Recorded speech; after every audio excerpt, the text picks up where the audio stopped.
ಇದೀಗ ದೇಶ ವಿದೇಶಿ ಸುದ್ದಿಗಳನ್ನ ನೋಡ್ತಾ ಹೋಗೋಣ ಸೂಪರ್ ಫಾಸ್ಟ್ನಲ್ಲಿ.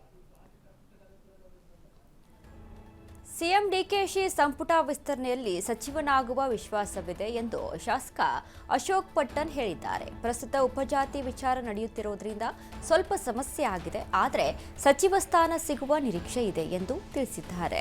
ಇನ್ನು ನಾನು ಕೇವಲ ಸಿದ್ದರಾಮಯ್ಯ ಅವರ ಆಪ್ತರಷ್ಟೇ ಅಲ್ಲ, ಡಿಕೆ ಶಿವಕುಮಾರ್ ಕೂಡ ಸ್ನೇಹಿತರು ಮತ್ತು ಆಪ್ತರು ಎಂದು ಹೇಳಿದ್ದಾರೆ. ಸಚಿವ ಸ್ಥಾನ ಸಿಗುವ ಭರವಸೆ ಇದೆ, ಆದರೆ ಅಂತಿಮವಾಗಿ ಏನಾಗುತ್ತದೆ ಎಂಬುದನ್ನು ಕಾದು ನೋಡಬೇಕಿದೆ ಎಂದಿದ್ದಾರೆ. ನಿರೀಕ್ಷೆ ಇಟ್ಕೋಬಹುದು, ನಾವು ನಿರೀಕ್ಷೆ ಒಳಗೆ ಇದೀವಿ, ಗ್ಯಾರಂಟಿ ಆಗ್ಬೋದು ಅಂತ ನೆನ್ಸ್ಕೊಂಡಿದ್ವಿ. ಆಗತ್ತ ಬಿಡುತ್ತೆ. ಸಿದ್ದರಾಮಯ್ಯ ಅವರು ಅತ್ಯಾಪ್ತರಾಗಿದ್ರಿ, ಈಗಲೂ ಅತ್ಯಾಪ್ತರ. ಡಿ ಕೆ ಶಿವಕುಮಾರ್ ಅಪ್ತಾಪ್ತಾರೆ. ನಾವೆಲ್ಲ ಡಿ ಕೆ ಶಿವಕುಮಾರ್ ಅವರ ಹಳೆ ಫ್ರೆಂಡ್ಸ್.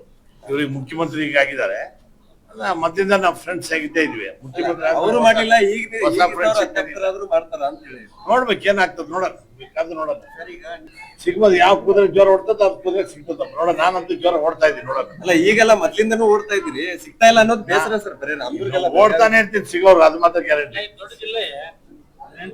ಏನೋ ಮುಖ್ಯಮಂತ್ರಿಗಳು ಒಂದ್ಸರಿ ಹೇಳಿದ್ರು ನನ್ಗೆ, 2 ಅಲ್ಲ 3 4 ಬೇಕು ಕೊಡ್ಬೋದು, ನೋಡೋಣ ಅಂತ ಅಂದಿದ್ದಾರೆ. ನೋಡೋಣ. ಮೋಸ್ಟ್ಲಿ ಇವರು ಮುಖ್ಯಮಂತ್ರಿ ಅಧ್ಯಕ್ಷತೆ ಒಳಗೆ ಈ ಮುಖ್ಯಮಂತ್ರಿಗಳ ಮೋಸ್ಟ್ಲಿ 3 ಅಂತೂ ಮಾಡ್ತಾರೆ ಅಂತ. ರಾಯಚೂರು ಜಿಲ್ಲೆಯಲ್ಲಿ ಎಸ್ಐಆರ್ ಕಾರ್ಯ ಭರದಿಂದ ಸಾಗುತ್ತಿದೆ. ನೆಟ್ವರ್ಕ್ ಸಮಸ್ಯೆ, ಸಾಲು ಸವಾಲುಗಳ ನಡುವೆಯೂ ಸಿಬ್ಬಂದಿ ತಮ್ಮ ಕರ್ತವ್ಯವನ್ನು ಸಮರ್ಪಕವಾಗಿ ನಿರ್ವಹಿಸುತ್ತಿದ್ದಾರೆ. ಬೆಟ್ಟಗುಡ್ಡಗಳನ್ನು ಹತ್ತಿ ಮನೆ ಮನೆಗೆ ತೆರಳಿ ಮತದಾರರ ಮಾಹಿತಿಯನ್ನು ಸಂಗ್ರಹಿಸುತ್ತಿದ್ದಾರೆ. ಗೊಲಪಲ್ಲಿ ಸಮೀಪದ ಬೆಟ್ಟಗುಡ್ಡ ಪ್ರದೇಶದಲ್ಲಿ ನೆಟ್ವರ್ಕ್ ಸಮಸ್ಯೆ ದೊಡ್ಡ ಸವಾಲಾಗಿದೆ. ಆದರೂ ಮಾಹಿತಿ ಅಪ್ಲೋಡ್ ಮಾಡಲು ಬೆಟ್ಟದ ಮೇಲೇರಿ ಕಾರ್ಯನಿರ್ವಹಿಸುತ್ತಿರುವ ದೃಶ್ಯಗಳು ಇದೀಗ ಗಮನ ಸೆಳೆಯುತ್ತಿವೆ. ಇನ್ನೊಂದೆಡೆ ಗುರುಗುಂಟ ಸಮೀಪದ ಸೋಗೂರು ದೊಡ್ಡಿಯಲ್ಲಿರುವ ಇದೇ ಪರಿಸ್ಥಿತಿ ಕೂಡ ನಿರ್ಮಾಣವಾಗಿದೆ. ನೆಟ್ವರ್ಕ್ ಸಮಸ್ಯೆಯ ನಡುವೆಯೂ ಸಿಬ್ಬಂದಿ ಮತದಾರರ ವಿವರ ಸಂಗ್ರಹಿಸಿ ತಮ್ಮ ಕರ್ತವ್ಯ ಮುಂದುವರೆಸಿದ್ದಾರೆ. ಇನ್ನು ಬೆಟ್ಟದ ಮೇಲೇರಿ ಮತದಾರರ ಮಾಹಿತಿ ಸಂಗ್ರಹಿಸುತ್ತಿರುವ ಅಪರೂಪದ ದೃಶ್ಯಗಳು ಅಶ್ವವೇಗ ನ್ಯೂಸ್ಗೆ ಲಭ್ಯವಾಗಿವೆ. ಸರ್ಕಾರಿ ಸವಲತ್ತು ಪಡೆಯಲು ವರ್ಷಗಳಿಂದ ಅಲೆದಾಡುತ್ತಿರುವುದಾಗಿ ಗುಂಡ್ಲುಪೇಟೆ ತಾಲೂಕಿನ ಬಾಚಹಳ್ಳಿ ಗ್ರಾಮದ ರತ್ನ ಶಿವರಾಜಮ್ಮ ಆರೋಪಿಸಿದ್ದಾರೆ. ಸ್ಥಳೀಯ ಗ್ರಾಮ ಪಂಚಾಯಿತಿಗೆ ಹಲವು ಬಾರಿ ಅರ್ಜಿ ಸಲ್ಲಿಸಿದ್ರು.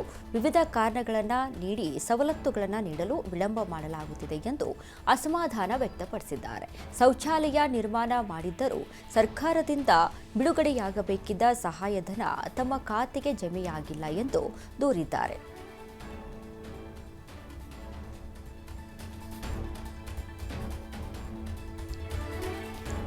ಬೆಂಗಳೂರು ಗ್ರಾಮಾಂತರ ಜಿಲ್ಲೆ ದೇವನಹಳ್ಳಿ ತಾಲೂಕಿನ ಕೋಡಗುರ್ಕಿ ಸಮೀಪದ ಪ್ರೆಸ್ಟೀಜ್ ಗಾಲ್ಫ್ ಶೈರ್ನಲ್ಲಿ ಮಧ್ಯರಾತ್ರಿ 2 ಕರಡಿಗಳು ಕಾಣಿಸಿಕೊಂಡಿವೆ.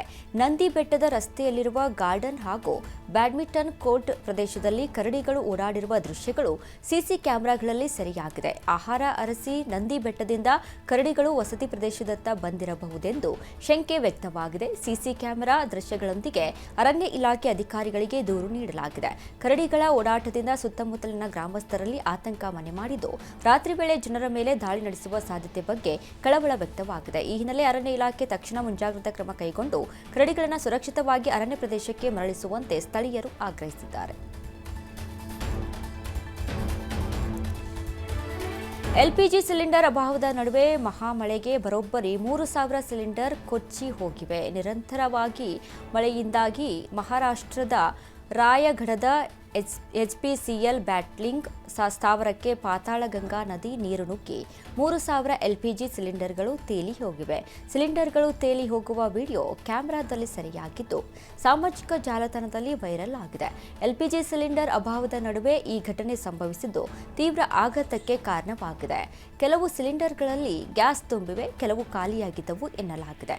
ಯಾವುದೇ ಸಿಲಿಂಡರ್ ಕಾಣಿಸಿದ್ರೂ ತಕ್ಷಣ ಸ್ಥಳೀಯ ಅಧಿಕಾರಿಗಳಿಗೆ ಮಾಹಿತಿ ನೀಡಬೇಕು. ಆದ್ದರಿಂದ ಸುರಕ್ಷಿತ ಅಂತರವನ್ನು ಕಾಯ್ದುಕೊಳ್ಳಬೇಕು. ಅವುಗಳನ್ನು ಮುಟ್ಟುವುದರಿಂದ ಜೀವಕ್ಕೆ ಅಪಾಯ ಆಗುವ ಸಾಧ್ಯತೆ ಇದೆ ಎಂದು ಸಾರ್ವಜನಿಕರಿಗೆ ಅಧಿಕಾರಿಗಳು ಮಾಹಿತಿ ನೀಡಿದ್ದಾರೆ.